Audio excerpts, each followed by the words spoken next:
Друзья, мы рады приветствовать вас на канале Якутия-24. Это проект «Испытано на себе». И сегодня мы с вами познакомимся поближе с деятельностью Государственной инспекции по маломерным судам. Я думаю, что сегодня, как и всегда, будет у нас интересный выпуск. Давайте начнем. Испытано на себе. Друзья, предлагаю сейчас начать знакомство с Государственной инспекцией по маломерным судам. И в этом нам поможет руководитель первого отделения Осипов Виталий Александрович. Здравствуйте. Здравствуйте. Виталий Александрович, познакомьте нас с деятельностью, какие услуги предоставляются и в целом. Сейчас мы находимся в центре ГИМС, Главного управления МЧС России по Республике Саха-Якутия. Сегодня у нас 21 число, среда. Мы занимаемся непосредственно регистрацией маломерных судна. Именно в среду мы занимаемся, Якутское отделение номер 1 занимается регистрацией. Я являюсь руководителем Якутского отделения номер 1 Центра ГИМС Главного управления МЧС России. Осипов Виталий Александрович. Здесь мы находимся, можем пройти в кабинет, после чего с вами свяжется сотрудник наш и объяснит всю процедуру регистрации маломерного судна. Сейчас, друзья, мы с вами узнаем, какие документы, как нужно будет записаться, как записываются на регистрацию маломерных судов. Да, друзья, действительно, сегодняшний выпуск полезен для меня вдвойне. Во-первых, мы познакомимся с деятельностью ГИМС, а во-вторых, я приобрел новую лодку и, как говорится, на своем опыте сейчас испытаю, как это происходит, да, регистрация судна. Познакомьтесь, Олеся Евгеньевна, именно вы регистрируете маломерные суда. Расскажите процедуру. Я в целом, да, как я записался, я оформил заявку на госуслугах и, в принципе, выбрал время. Что происходит дальше? В назначенное время гражданин приходит на прием, приносит с собой все документы на маломерное судно, документы на подвесной лодочный мотор. Мы проверяем правильное заполнение непосредственно заявления на государственных услугах. Гражданин подписывает согласие на обработку персональных данных, и далее, после сканирования всех документов в электронный формат, мы продолжаем процедуру занесения и работы с заявлением в ЕПГУ. Также гражданин должен предоставить маломерное судно с двигателем на осмотр, то есть привести его сюда к нам на осмотр. Что мы делаем с судном? Мы проверяем и сверяем заводские номера судна с представленными документами, сверяем все шильдики, то есть подвесных лодочных моторов, либо это если стационарный двигатель.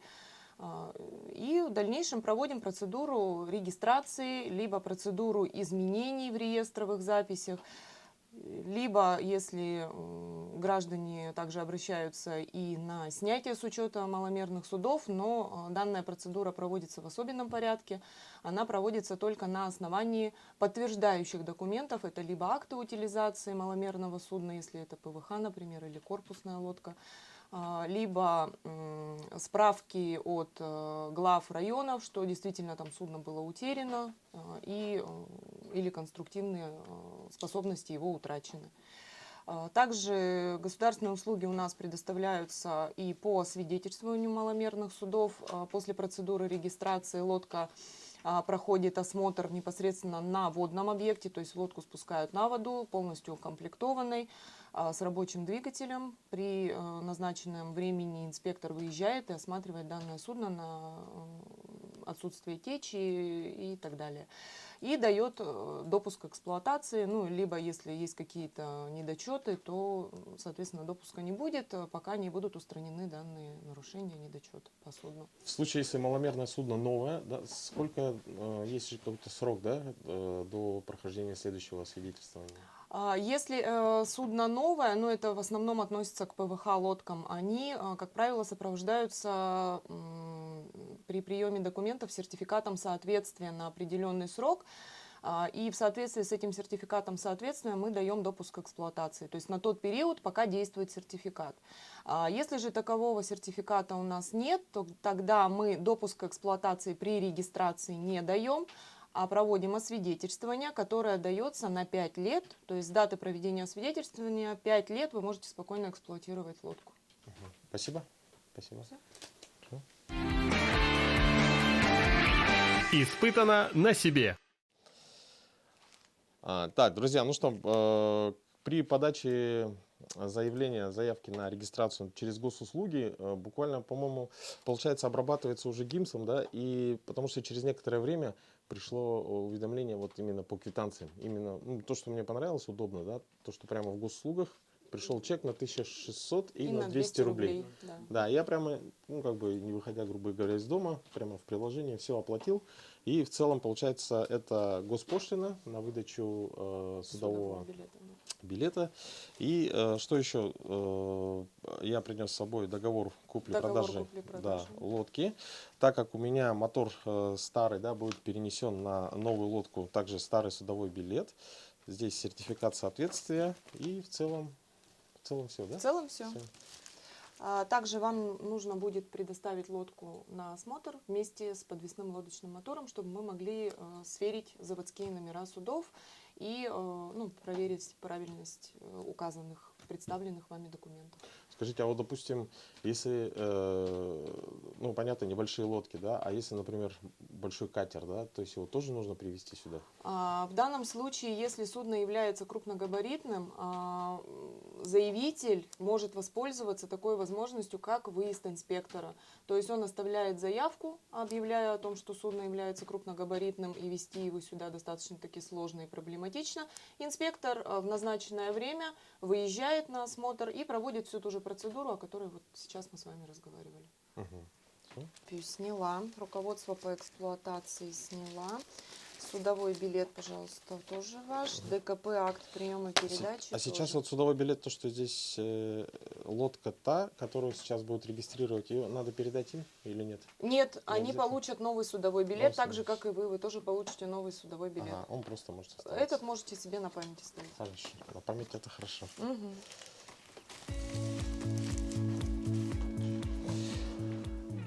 Друзья, действительно, сегодня такой достаточно интересный день, потому что моя старая лодка сейчас также будет проходить регистрацию в этот день, в эту среду.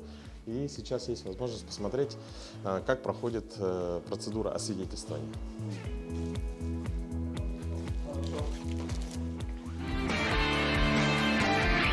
Испытано на себе. Так, ну что, друзья, я думаю, что многим знакома эта лодка. Это Solar Strela 470. Сейчас у нее новый хозяин, и, соответственно, происходит процедура освидетельствования. Как она происходит? Процедура осмотра, точнее. Процедура осмотра. Процедура осмотра, да. Процедура осмотра судна, она необходима для проведения государственной регистрации.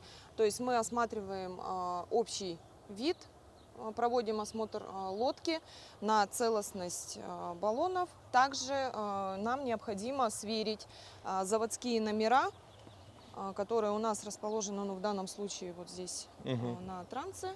Мы фотографируем общий вид лодки и фотографируем заводской номер судна. В дальнейшем это будет сверяться с представленным судовым билетом. И в целом эта фотография также прикладывается к акту, да? Да, конечно, эта фотография будет, так сказать, залита в личное дело гражданина в формате PDF. А можно вас попросить лодочку сюда поближе вынести и насос убрать, чтобы мне было удобнее сфотографировать? Так ее поставьте.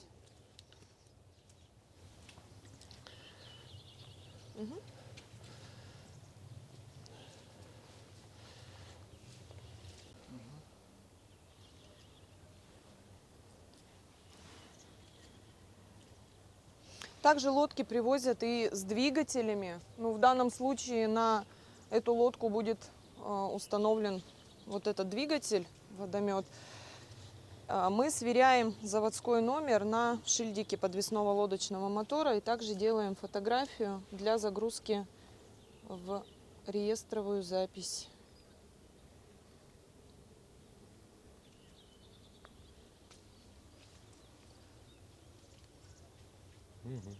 Ну, в общем-то, вот и вся процедура, которая необходима для проведения государственной регистрации. А если уже проводить освидетельствование, то есть получать допуск к эксплуатации на маломерное судно, то это уже проводится на воде непосредственно. Мгм. Но в целом запись через госуслуги, она как-то упростила, да, вот саму процедуру. То есть, ну, это удобно по времени приходить. Раньше Да, по времени, конечно, нет столпотворения, граждане все приходят в определенное время, есть возможность достаточно-таки длительная отработать все документы, может быть, урегулировать какие-то моменты до внесения сведений в заявление. Но, к сожалению, не всем гражданам данная процедура нравится в силу даже возрастных людей. В основном возрастные люди, они, как правило, немножко сложновато. да, для них они не так продвинуты, и для них проблематично подать заявление через государственные услуги. Но мы стараемся помогать, у нас специалисты помогают гражданам, у кого есть личный кабинет, внести заявление на государственные услуги, на ту или иную процедуру оказания услуг. Спасибо. Олеся Евгеньевна, поблагодарим, не будем отвлекать. Спасибо большое. Спасибо, всего доброго. До свидания. Испытано на себе. Друзья, ну что, мы вас вкратце познакомили с тем, как регистрируются маломерные суда. Ну, а сейчас Виталий Александрович расскажет, что мы будем делать дальше. Ну, сейчас вот вам Олеся Евгеньевна, наш государственный инспектор, рассказала всю процедуру регистрации, да? Осмотрели лодку, как осматривается лодку, после чего мы с вами сейчас двинемся на акваторию реки Лена и немножко побываете с нами в патрулировании. Да? Отлично. Да, ну, как бы погода, конечно, не очень-то, но будем исходить из того, что есть. Правильно? Конечно. Давайте. Так, ну что, друзья, вперед.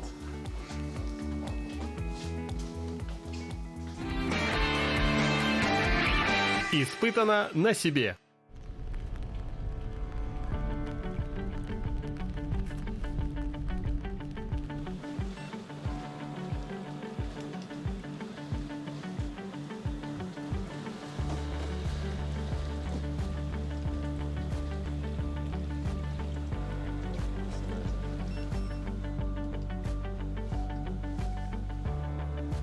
Виктор, здорово.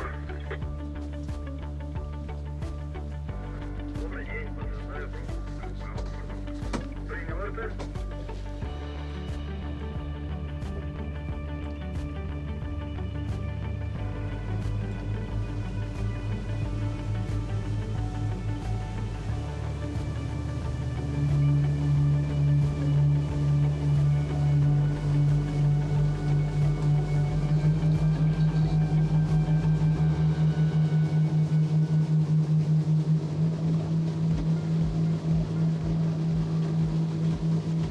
В общем-то, сейчас мы выходим вот с подходного канала Якутского речного порта. Вот, выход из канала. И после чего сделаем немножко оборот и зайдем в городскую протоку. По городской протоке пройдемся вверх, там тоже посмотрим. Вот здесь тоже такое опасное место. Сейчас уровень воды большой на данный момент. Когда вода падает, здесь очень узкое место. И здесь интенсивное движение судов. И вот массово люди выходят вот на этот водный объект и купаются. Тем самым подвергают свою жизнь опасности проходящих судов. Вот здесь ребята все время профилактику проводим с людьми во избежание несчастных случаев. Да, кстати, один раз, по-моему, такой вот низкий уровень на Демьяне Бедном был, ну, шли. Тяжело было заходить в канал ему, да? Да, он выходил, ну, сложно как-то, медленно. И я видел прямо вот народ купается прям, Да, ну, рядом. прямо рядышком, да. Вот про что я и говорю, то что это очень опасно здесь купаться. По маленькой воде здесь невозможно пройти, потому что коса большая. А сейчас мы попытаемся пройти.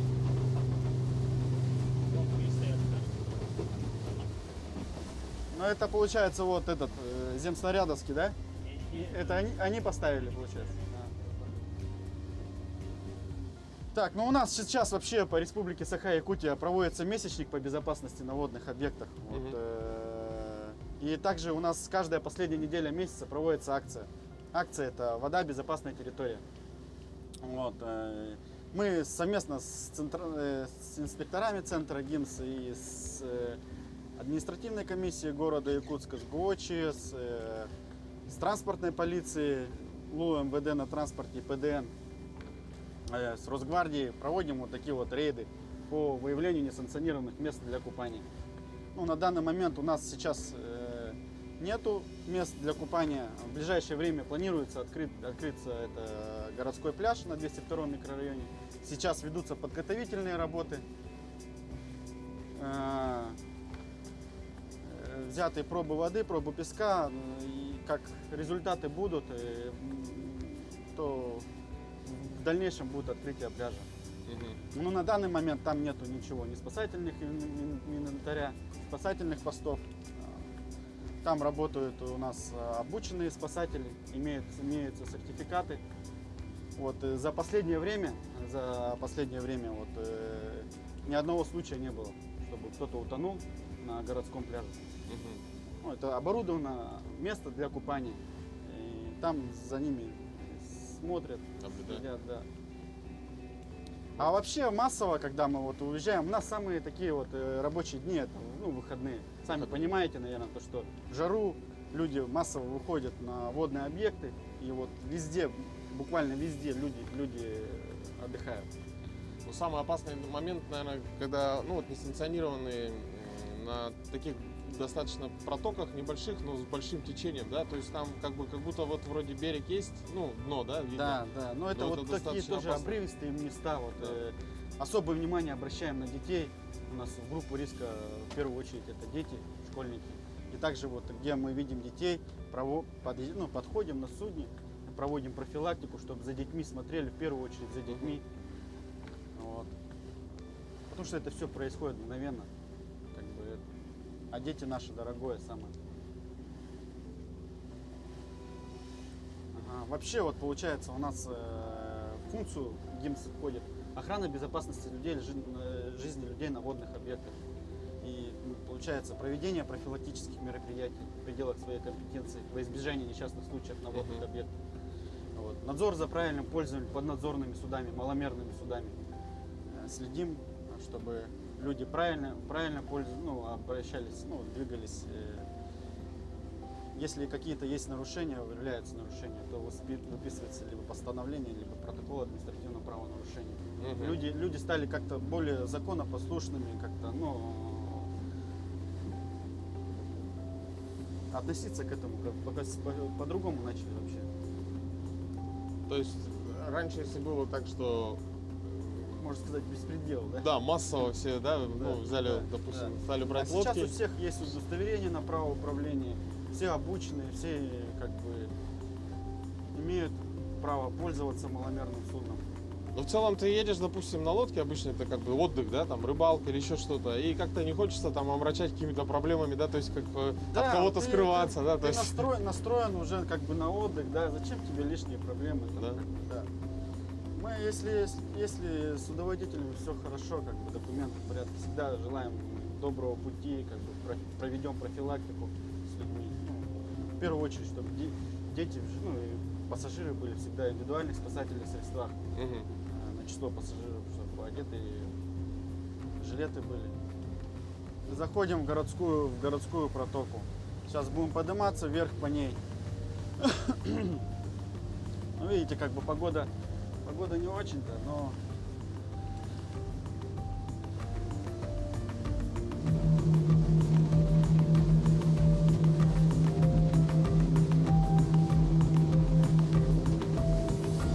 это 4800 оборотов. Сейчас 44 Это- километра в час, да? Да, 44. Ну, в целом есть же такое, что как бы полный газ смысла нет давать, да? То есть там расход топлива. Да, расход топлива больше, это смысла нет полный газ давать. Надо не напрягать двигателя, зачем?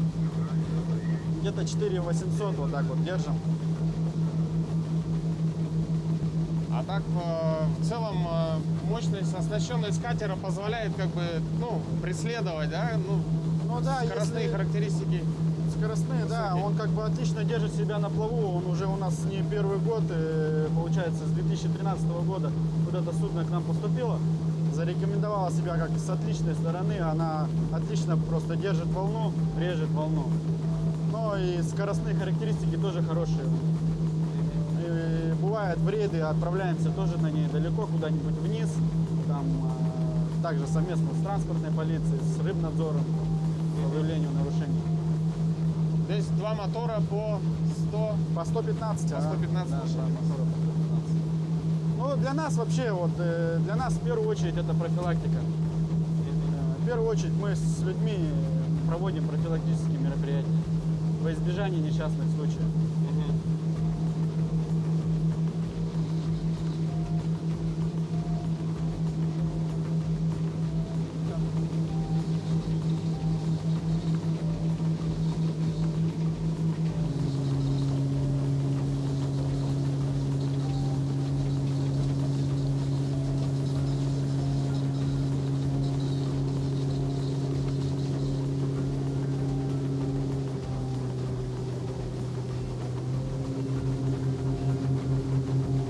Там 202 микрорайон.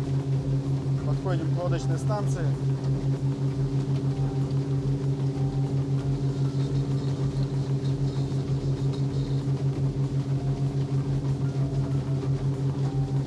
Да, надо отметить, что сегодня погода такая нелетная, да? Несмотря на то, что выходной день, но мы пока вот шли сюда, только были такси. Такси было видно. Купающихся, само собой, нет. И маломерных, ну, судов тоже.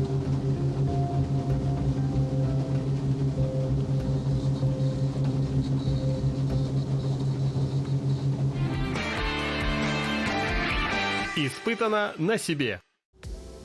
Друзья, мы сейчас подъехали, так, это можно сказать, акватория, да? Лодочная станция здесь находится, города Якутска, станция Лена. Здесь от ПВХ лодок до больших катеров жители города как бы, достаточно интенсивно пользуются. Вот. А, там дождь у нас идет. Ну, в целом достаточно удобно, то есть приезжаете,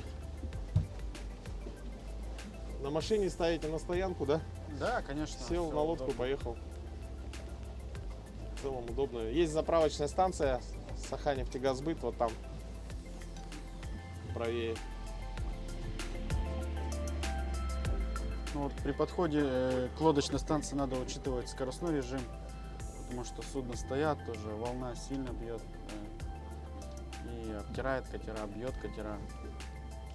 Как бы тихонько вышел, тихонько зашел. Да.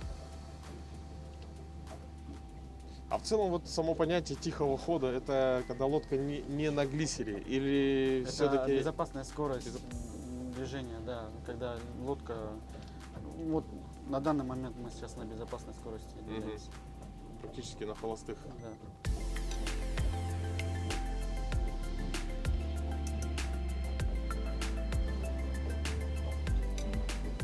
Ну, тут где-то еще места есть, вон свободные места на лодочной станции.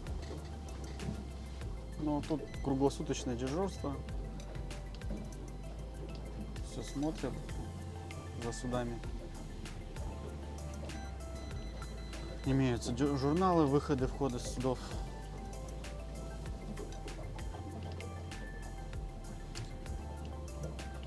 Все суда, которые здесь стоят, должны иметь идентификационный номер, нанесен на борт судна. Ну и обязательно проходить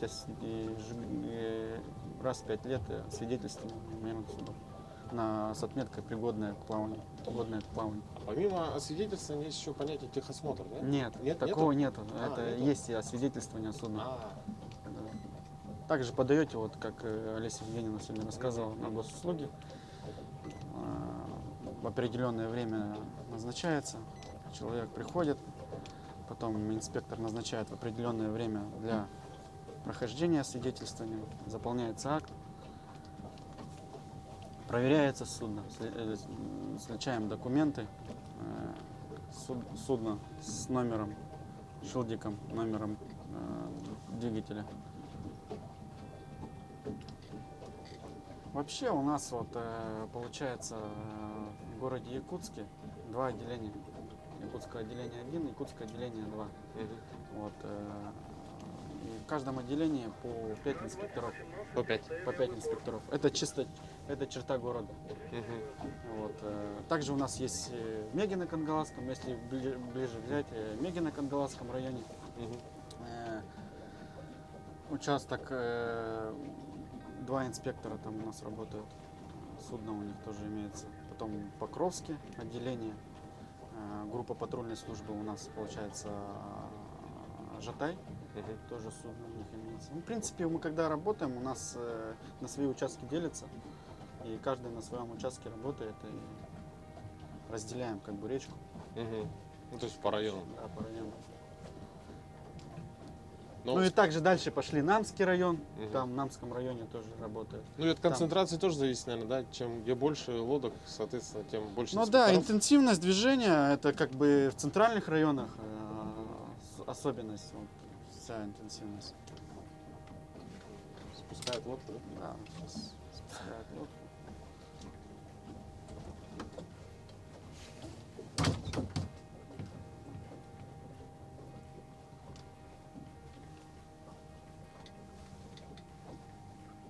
Я же когда взял ту стрелу, такой новую, здесь раскладывал, ну, чтобы поставить тоже на место. Здесь. Сразу ко мне инспектор подошел. Да? Ага. Я говорю, я обязательно Ну вот наши зарегистрирую. тоже здесь работают. Бывает и здесь инспектор, 2 инспектора на лодочной станции всегда. Когда люди выходят, проводим профилактику с людьми. Мгм.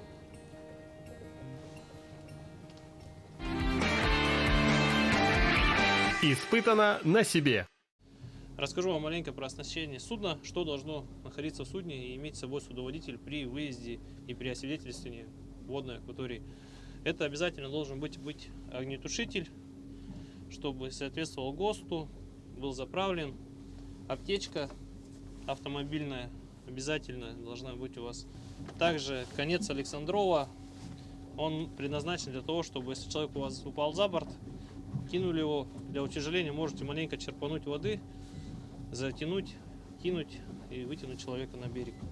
Также должен быть жилет по количеству мест в судне. Сколько человек находится в судне, столько и должно быть у вас жилетов. Жилет должен быть сертифицирован обязательно.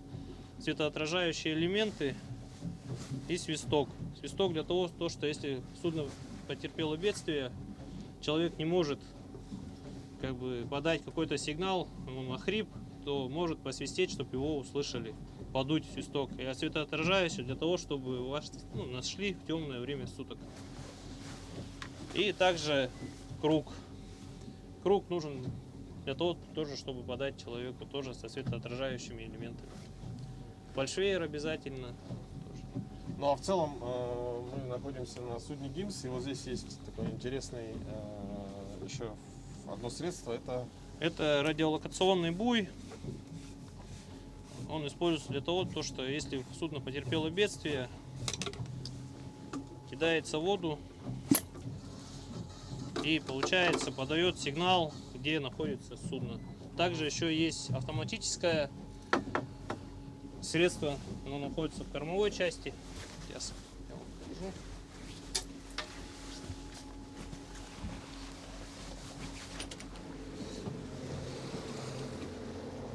Да? Это радиолокационный буй. Когда судно тонет, получается, погружается под воду, оно выстреливает и держится на плаву и показывает точное место определения судна. Также буйки, если человек, кто-то упал за борт, да, из сотрудников, скажем так, хватает его с собой, он в воде будет подавать сигнальный огонь в течение 2 суток находиться в воде. Все. В целом у нас радиолокационное оборудование, антенна спутниковая, система слежения для передвижения. Все, как бы так. И 2 мотора. Судно оснащено 3 отсеками непроницаемости. В каждом отсеке находится водооткачивающая помпа для устранения водотечи и терпения с бедствием. А вот это что такое? Это для круга, по идее, чтобы круг привязывать. Да, это чтобы круг привязал, подал. Также имеется багор, весло на судне. Багор для того, чтобы, допустим, если люди кто-то плывут, ну, подхватить, да, черпануть, а весло на всякий случай, мало что, где-то самим, если что-то сломалось, отгрестись.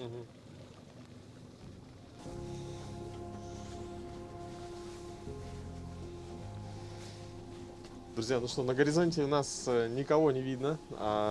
Конечно, погода такая, что ну, на самом деле мало кто в такую погоду выйдет на лодке, тем более будет купаться. Но, тем не менее, сегодняшний выпуск у нас достаточно, мне кажется, информативный. Мы, во-первых, вас познакомили, как регистрируется маломерное судно. Да? То есть сейчас это делается через госуслуги. Да? Можно записаться и провести всю в назначенное время, прийти с документами и зарегистрировать свою лодку. Вот. Ну, конечно, познакомились с тем, что должно быть на маломерном судне с оснащением именно катера ГИМС. Вот. Ну, я думаю, что может быть даже это к лучшему, потому что когда будет теплая погода, мы, возможно, сделаем еще один выпуск, покажем вам профилактическую работу именно сотрудников ГИМС. И я думаю, что также будет достаточно интересно. Ну, это был проект «Испытывал на себе» на канале Якутия-24. Оставайтесь с нами, удачи, успехов и, конечно же, будьте аккуратны на водных объектах.